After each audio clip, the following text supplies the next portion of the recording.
So 3 years progress for with by the numbers.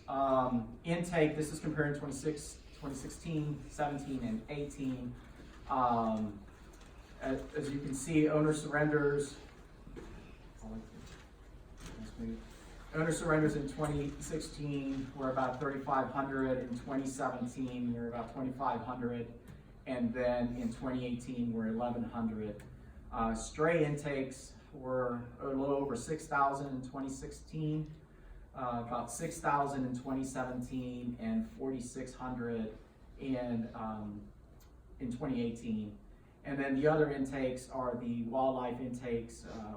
There's the kind of more the animal control side of things, the horses and things like that. Positive outcomes on the adoption side. In 2016, we had 2,800 adoptions, 4,400 in close to 4,500 in 2017, and then a little bit over 3,500 in 2018. And with the return to owners in 2016, we did 958. In 2017, 800, and in 2018, a little bit over 750.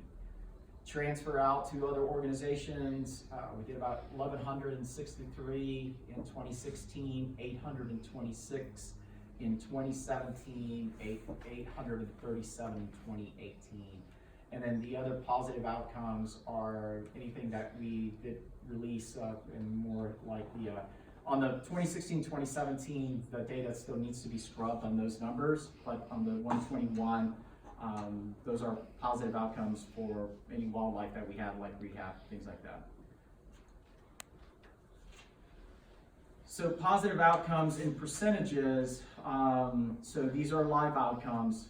There was 50% live outcome compared to the intake for 2016, 67% in 2017, and 81% in 2018.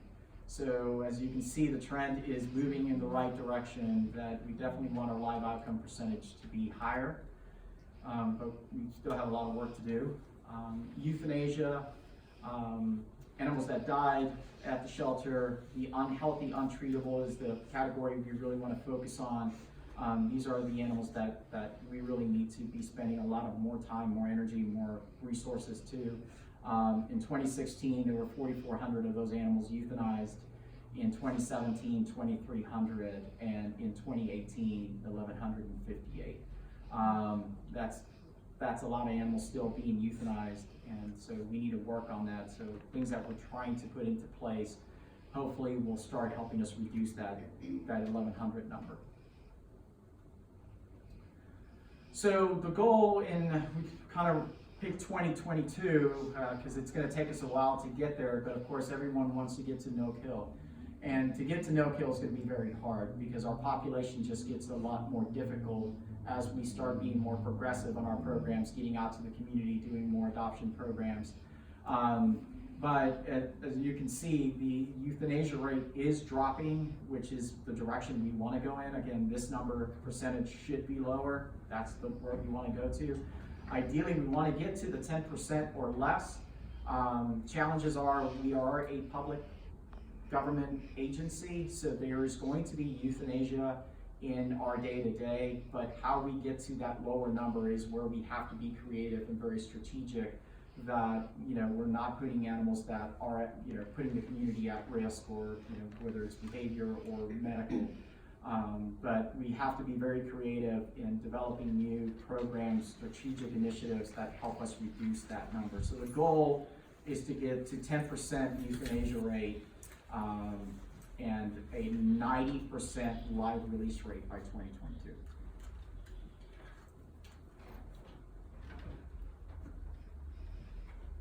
I'm going to take over here because I think it's important to kind of see where we stand. There's a general feeling that Guilford County Animal Services is a disaster. You read about it all the time. We don't know what we're doing. We've done a terrible job. I think these numbers show, since the county took over, that's not the case at all. How can you have a situation where you go to such a high euthanasia rate to 17% if you don't know what you're doing?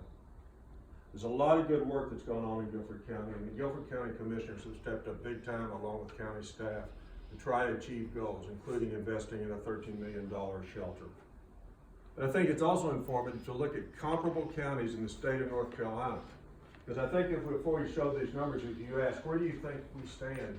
You probably would never have guessed that the euthanasia rate in Guilford County is 17%. I don't spend money on that. You wouldn't believe the live outcome rate is 81%. These are really substantial numbers. And I'll also tell you, they stack up very good against the other comparable counties in the state. Would you flip that from the first chart?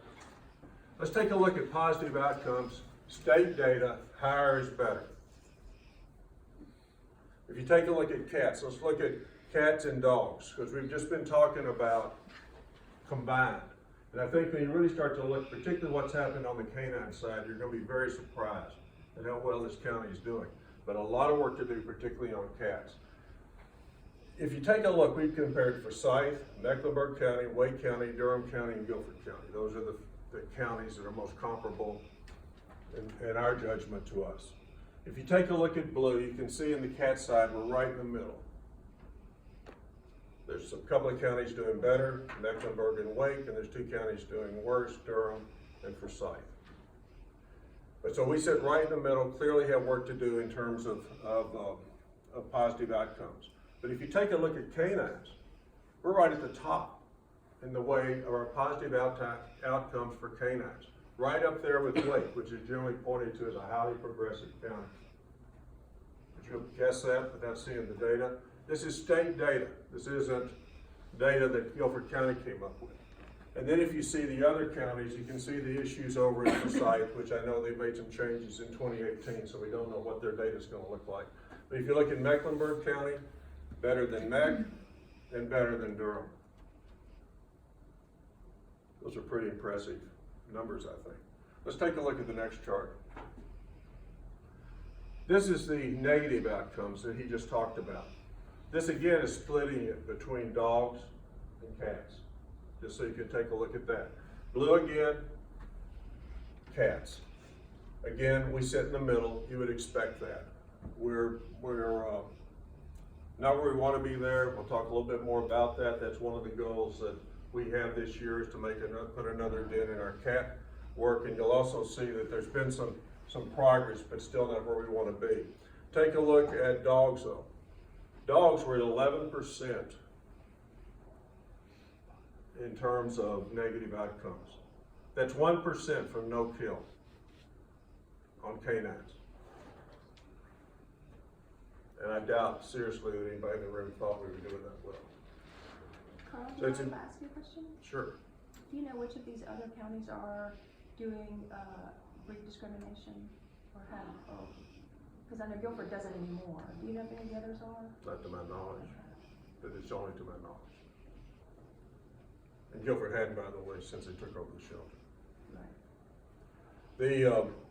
So you can get a look at where the lines are there. This line shows how we stack up. You can see that Wake is doing somewhat better in terms of negative outcomes, but we are clearly making real progress on the canine side. We're 27% on, in terms of, we're higher than that on cats, and that's a challenge and something that we will be working at. But you can start to see that while we have progress, we want to get all that down to where there's no line here. The fact of the matter is that we've done a pretty good job overall. A public shelter, they can't pick and choose what it takes and keeps. It takes all comers. It tries to do its best to handle all animals in the community as best it can, And I think when you look at our numbers against the state numbers, you find we really haven't done all that bad. You have another chart? Yeah, sorry. So now what let's drill down a little bit and let's look just at Guilford County and see what's going on. Because the state numbers for 2018 are not yet due, so we don't have access to those for all the other counties. So we plotted the 2017 data, cats again in terms of intake, dogs, and then the euthanasia rate. So what you can see here is in total dog intake, 53.28, positive outcomes 35.12, and this is in 2017, and the euthanasia rate was 17.24. Then we took another look. We took a look in 2018, what's really going on. Here we can see that we had our intake drop to 3956. Our positive outcomes were 2782. All euthanasia, which is includes owner requested, is 5576, but untreatable, unhealthy euthanasia at our shelter was 420, and that's the 11%. Let's take a look at cats. Oh my goodness. So here are the cats, and here came my 27%. If you take a look, we have the same situation. Intake was about 4,100 felines compared to 2,697. Positive outcomes 1953, and euthanasia in 2017 was 1,530.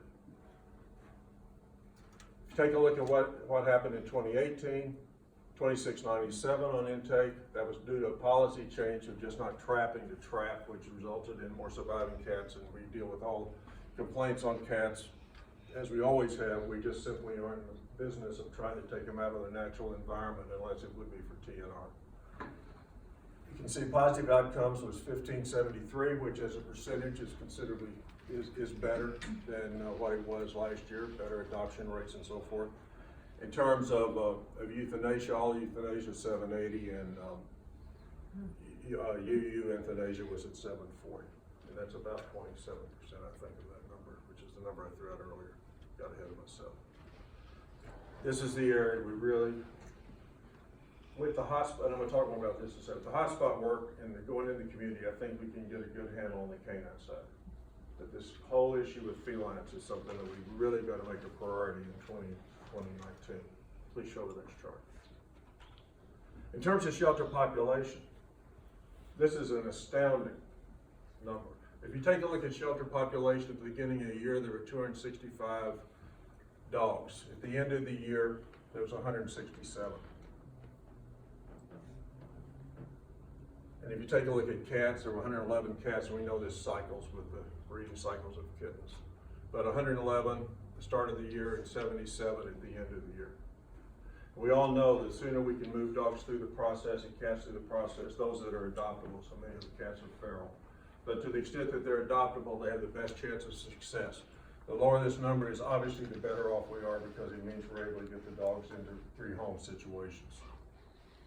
And I think that's I don't think the shelters have that low of a population in recent memory, probably nobody's memory. It's an incredible number of what we've been able